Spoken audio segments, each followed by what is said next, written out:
without doubt one of the most popular African countries in the world, and it has also been one of the most popular tourist destinations for many decades. Morocco is a multi-ethnic country with a rich culture and civilization.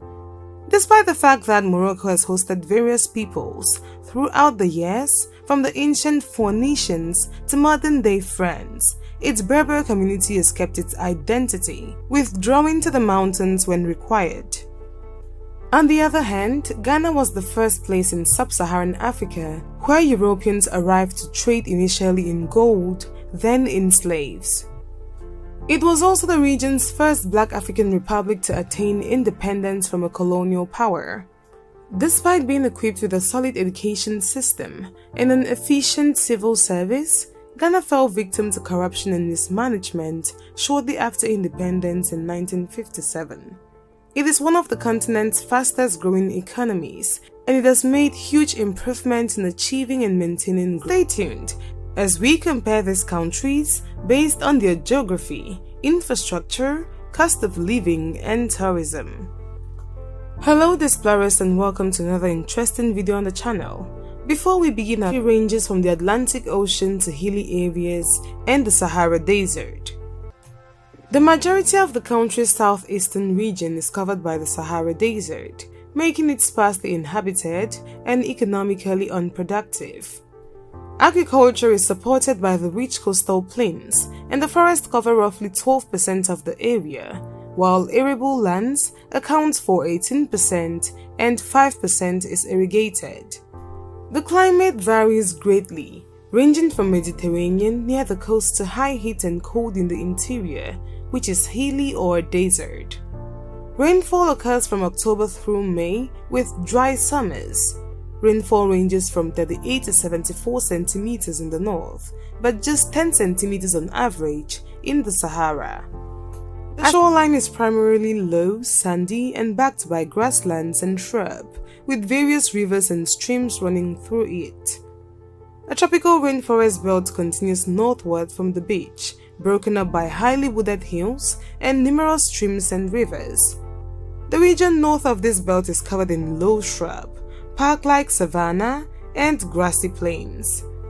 Ghana's climate is mostly the result of vast dry continental air masses from the Sahara colliding with warm humid maritime air masses from the south.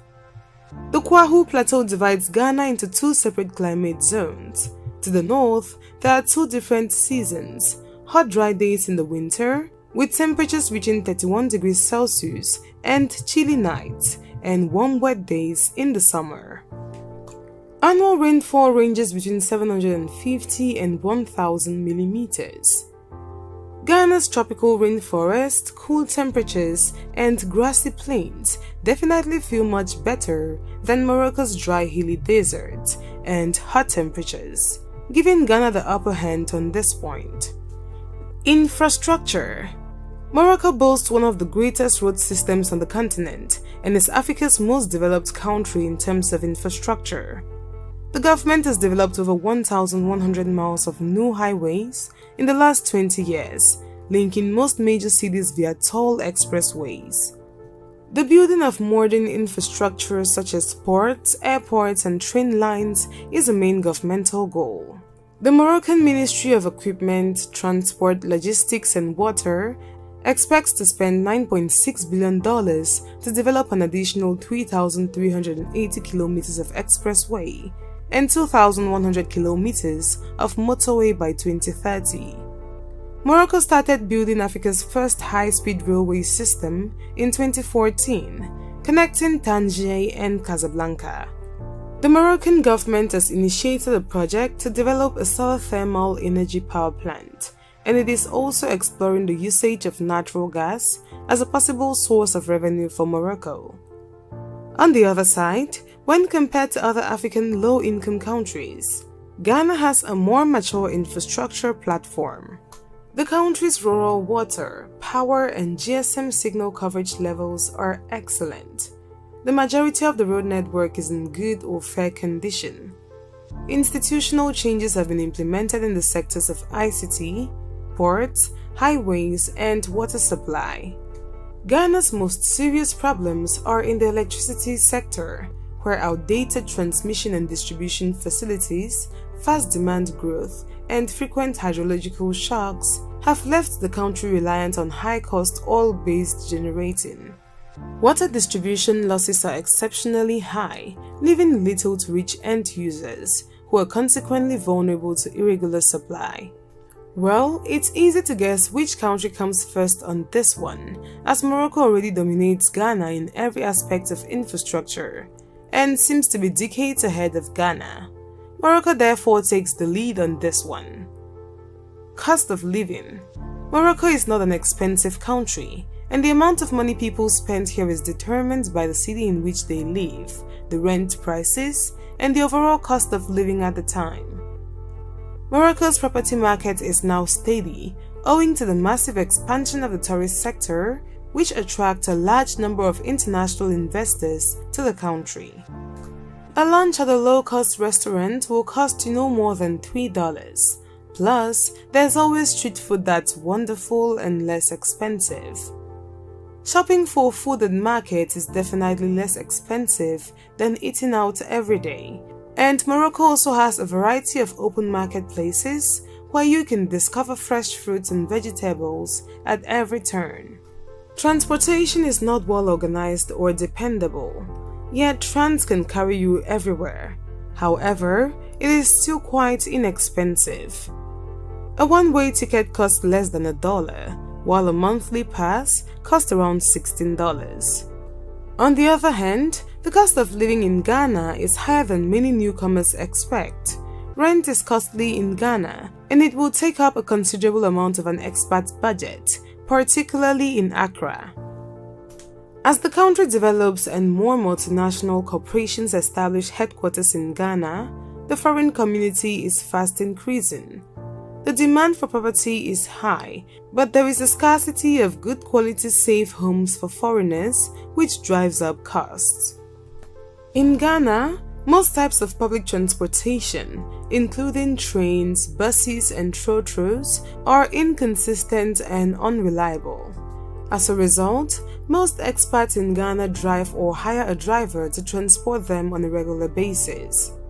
The cost of acquiring a reliable vehicle is rather high when compared to rental price, and gas prices are continuously fluctuating.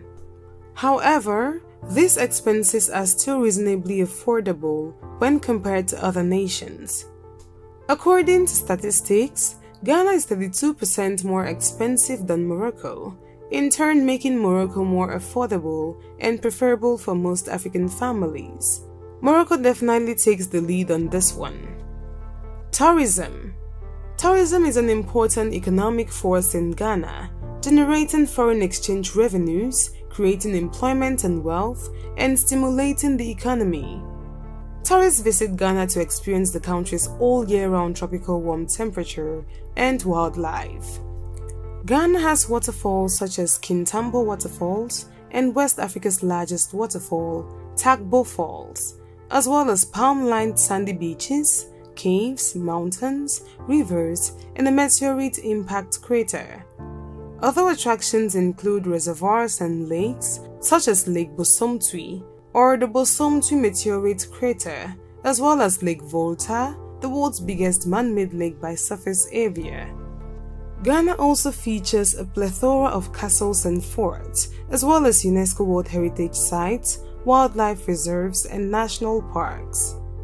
As for Morocco, its tourism business is well established, with a heavy focus on the country's coast, culture, and history.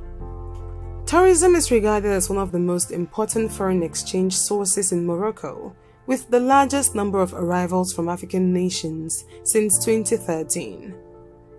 Morocco's relatively large number of tourists has been supported by the country's location, tourism attractions, and low expense. The ports of Casablanca and Tangier are frequented by cruise ships. Morocco is near to Europe and has many visitors who come to enjoy its beaches, and because of its proximity to Spain, visitors from southern Spain's coastal districts visit Morocco for 1 to 3 days.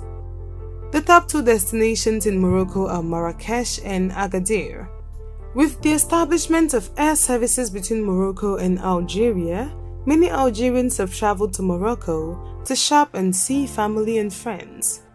Morocco has an outstanding road and rail infrastructure that connects the country's major cities and tourist attractions to ports and locations with international airports. Low-cost airlines provide inexpensive flights to the nation, making it easy and favorable to most tourists. Both countries have a lot to offer when it comes to tourism, and choosing which country is better depends on what you're attracted to, including your level of income. As we round up this video, what are your thoughts on these countries, and which do you think is better and deserves the lead in this comparison? If you haven't subscribed already, now will be a good time to do that. Give us a like if you enjoyed the video and turn on notifications so as to be notified on our future uploads. Thanks for watching.